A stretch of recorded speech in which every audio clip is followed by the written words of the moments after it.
2024-এর বাংলায় সরকারি কর্মচারীদের কথা কি মাথায় আসে না নাকি? তারা 30,000 টাকা রিজেক্ট করে 40,000 টাকা চায়, আর সরকারি কর্মচারীরা 8,250 টাকা দিয়ে কিভাবে চলে? এটা কি তাদের মাথায় আসে না?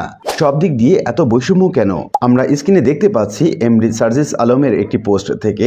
দেশে আর্থসামাজিক প্রেক্ষাপটে বিবেচনায় পোস্ট গ্রাজুয়েট ট্রেইনি ডাক্তারদের মাত্র 30,000 টাকা কখনোই যৌক্তিক হতে পারে না। আজকে 2024 সালে এই অবস্থায় দাঁড়িয়ে 25,000 টাকা দিয়ে একটা পরিবার কিভাবে চলা সম্ভব, এই জবাব আসলে বাংলাদেশে দেওয়ার মতো কেউ নেই। সেখানে সরকারি চাকরিজীবীদের 8,250 টাকা মূল বেসিক অর্থাৎ সর্বসাকুল্যে 17 থেকে 18,000 টাকা, অনেক ক্ষেত্রে উপজেলা পর্যায়ে 15,000 টাকার মতো বেতন পায়। তাদের কিভাবে চলে? যদি এই বৃহস্পতিবার বিকাল 5টার মধ্যে এটি না হয়, তাহলে আমরা কথা দিচ্ছি আমরা তাদের সাথে একসাথে রাজপথে নামবো। অবশ্যই মর্গ ভাতা দেওয়া হবে দেখেই তো কমিটি করেছে। গণভবনের কর্মচারী এবং বঙ্গভবনের কর্মচারী প্রতি মাসে শুধু সিগারেট বাবদ পায় 8,500 টাকা। মর্গ ভাতার পরিমাণ সর্বনিম্ন 10,000 টাকা হতে হবে, যেখানে বঙ্গভবন এবং গণভবনের কর্মচারীরা টিপটপ ভাতা, যেটা কর্মচারী পরিষদ সিগারেট ভাতা হিসেবে গণ্য করেছেন, তারা পায় 8,500 টাকা। সেখানে আমরা জীবন বাঁচার তাগিদে লড়াই করে যাচ্ছি। কর্মচারী পরিষদ বলছেন, আমাদের পরিবার পরিজনের ভরণ পোষণের পেটে ভাতের দাবি, আর তারা দাবি করেছে টিপটপ। আমরা দীর্ঘদিন স্বাধীনতার 54 বছর পরেও আমরা বৈষম্যের শিকার। এখন বৈষম্য নিরসনকারী সরকার। এই সময় যদি আপনারা বৈষম্য নিরসনের দাবি না তোলেন, বৈষম্য নিরসনের জন্য আপনাদের কর্মসূচি বাস্তবায়ন করেন, আপনারা সচিবালয়ের বাহিরের আর কোনো কর্মচারী কখনো এই বৈষম্যের বেড়াজাল থেকে বের হওয়ার সুযোগ পাবেন না। সচিবালয়ের কর্মচারীর দাবির বিষয়টি অর্থ মন্ত্রণালয়ে বাস্তবায়নাধীন রয়েছে। আপনার এই কর্মসূচি যদি আপনারা 15 দিন 20 দিন দেরি করেন। এদিকে সাধারণ মানুষকে সংকটে রেখে সরকারি কর্মচারীদের মহার্ঘ ভাতা অযৌক্তিক হিসাবে দাবি করেছেন একজন বিশিষ্ট বিশ্ববিদ্যালয়ের শিক্ষক এবং রাজনৈতিক বিশ্লেষক জনাব জাহিদুর রহমান। কঠোরভাবে প্রতিবাদ করছি এটার। আমরা আর্থিক সংকটের মধ্যে আছি। এইখানে দাঁড়িয়ে যখন এরকম ইনফ্লেশন, আমাদের টিসিবি ট্রাক আছে, টিসিবি ট্রাক ঢাকা শহরে আপনি দেখবেন লাইন আওয়ামী লীগের সমান লম্বা, আওয়ামী লীগের সময় যত লম্বা ছিল। এই দেশের সাধারণ মানুষ এতটা সংকটে আছে, সেইখানে আমাদের এই প্রজাতন্ত্রের কর্মচারী, আমরা যাদেরকে সরকারি কর্মকর্তা কর্মচারী বলি, তাদের মহার্ঘ ভাতা দেয়া এটা অত্যন্ত প্রতিবাদযোগ্য একটা পদক্ষেপ।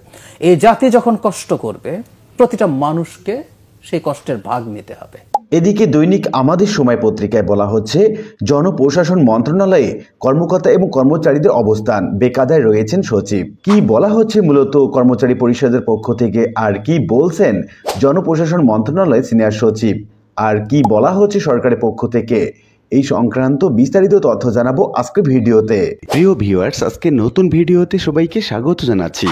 আপনি যদি আমার চ্যানেলে নতুন হয়ে থাকেন, তাহলে এরকম গুরুত্বপূর্ণ ভিডিওর আপডেট পেতে চ্যানেলটি সাবস্ক্রাইব করে রাখুন। ভালো লাগলে লাইক কমেন্ট করুন, আর সম্পূর্ণ ধারণা পেতে পুরো ভিডিওটি না টেনে দেখুন। তাহলে শুরু করা যাক।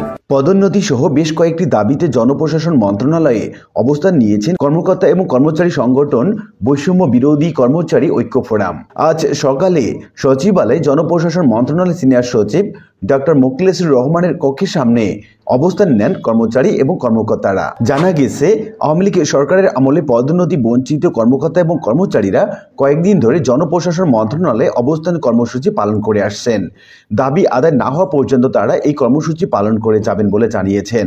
তাদের দাবিগুলো হলো, ফ্যাসিবাদী সরকার কর্তৃক পদোন্নতি বঞ্চিত অবসরপ্রাপ্ত কর্মকর্তা সহ সব স্তরের পদোন্নতি বঞ্চিত কর্মচারীদের প্রাপ্য আর্থিক সুবিধা এবং জ্যেষ্ঠতা সহ ভূতাপেক্ষ পদোন্নতির প্রজ্ঞাপন অবিলম্বে জারি করতে হবে। ফ্যাসিবাদী আওয়ামী লীগ সরকার কর্তৃক নিয়োগপ্রাপ্ত সকল চুক্তিভিত্তিক নিয়োগ অবিলম্বে বাতিল করতে হবে এবং বর্তমানে কর্মরত সাবেক ফ্যাসিবাদী সরকারের দোসর ছাত্র জনতা হত্যায় জড়িত স্বেচ্ছাচারী দুর্নীতিবাজ বিভিন্ন রাজনৈতিক দলের নেতাদের নাম ভাঙিয়ে নিজেদের স্বার্থ চরিতার্থ কাজে লিপ্ত কর্মকর্তাকে অবিলম্বে প্রত্যাহারপূর্বক আইনের আওতায় আনতে হবে।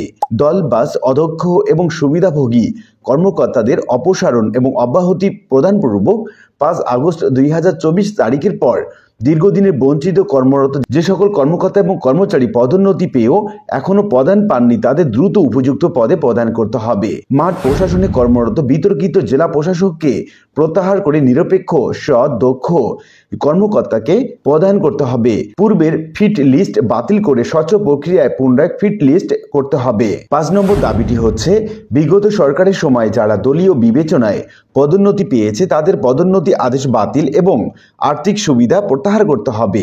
বিদেশে বেগম পাড়ায় বাড়ি ক্রয় সহ অবৈধ সম্পদ অর্জনকারী কর্মকর্তাদের বিরুদ্ধে আইনানুগ ব্যবস্থা নিতে হবে। এখন আমরা জানবো মহার্ঘ ভাতার কিছু আপডেট সংবাদ। নবম পে স্কেল পেজে বলা হচ্ছে, একজন পোস্ট করেছেন হতে যাচ্ছে সর্বনিম্ন 4,000 টাকা, সর্বোচ্চ 30% বা 10,000 টাকার এর বেশি নয় এমন একটি মহার্ঘ ভাতা এবং থাকবে না বিশেষ কোনো ভাতা। বাংলাদেশের ইতিহাসে সর্বোচ্চ মহার্ঘ ভাতা প্রদানের হার 60%, যা 1984 সালে দিয়েছিল। এবারে কত শতাংশ হতে পারে? আপনারা কি প্রত্যাশা করছেন? এমন একটি পোস্ট দিয়েছেন পে স্কেলের অ্যাডমিন পোস্ট থেকে হোসেন আহমেদ নাজমুল। তিনি লিখেছেন, ভিতর আলোচনা চলছে। 1 থেকে 5ম গ্রেড 30%, 6 থেকে 10 গ্রেড 40%, 11 থেকে 15 গ্রেড 50% এবং 16 থেকে 20তম গ্রেড বেসিকের 60% বাড়তে পারে। অলি আহমেদ ভোর তিনি বলছেন, আমি প্রায় 3.25 বছর ধরে এই গ্রুপে আছি, কখনো কিছু লিখিনি, সবসময় সকলের লেখা পোস্টগুলো পড়েছি, মানুষের মাঝে অতৃপ্তির হাহাকার দেখেছি, না পাওয়ার বেদনা দেখেছি। আজ মহার্ঘ ভাতা নিয়ে লিখছি, ছোট একটু লাইন লিখছি, আবেগ নয় বিবেক বুদ্ধি দিয়ে লিখছি। অনেকের প্রত্যাশা মহার্ঘ ভাতা হোক 10,000 কিংবা 15,000 এমন প্রত্যাশা যিনি বা যারা করেন, আপনারা কি একবার ভেবে দেখেছেন বর্তমান পে স্কেলে সর্বনিম্ন মূল বেতন 8,250 টাকা। হিসেবটা মূলত এখান থেকেই শুরু হয়। 8,250 টাকার মূল বেতন তাকে কি করে 10,000 বা 15,000 মহার্ঘ ভাতা দিবে? তাতে কত শতাংশ দাঁড়ায়? এটা কি আদৌ বাস্তবে 120 থেকে 200% মহার্ঘ ভাতা দেবে? 50% এবং যদি দেয় তাহলে সেটাও 4,200 টাকা হয়। টাকাটা হয়তো অল্প কিন্তু শতাংশের হিসাবে কিন্তু অনেক। আর 10,000 থেকে 15,000 যদি দিতে বলেন বা দেয় তাহলে পরবর্তী পে স্কেলে 20তম গ্রেডের প্রারম্ভিক ধাপ কত হওয়া দরকার? গঠনমূলক সমালোচনা আশা করছি। সজীব সরকার তিনি মহার্ঘ ভাতার একটা পর্যালোচনা করেছেন। তিনি লিখেছেন, সচিব মহোদয় বলেছেন কর্মকর্তাদের চেয়ে স্টাফদের পরিমাণ বেশি হবে। তবে এটা স্ল্যাব দুইটা হইতে পারে, একটা হলো অফিসারদের জন্য একটু কম আর স্টাফদের জন্য একটু বেশি, যাতে ব্যালেন্সিং। এর মানে এই নয় যে স্টাফদের মোট টাকার পরিমাণ বেশি হবে। পরিমাণ বেশি বলতে হয়তো উনি বেসিকের শতকরা হার বেশি বুঝিয়েছেন। ভাতা বেসিকের উপর দিক কিংবা নির্দিষ্ট পরিমাণের দিক।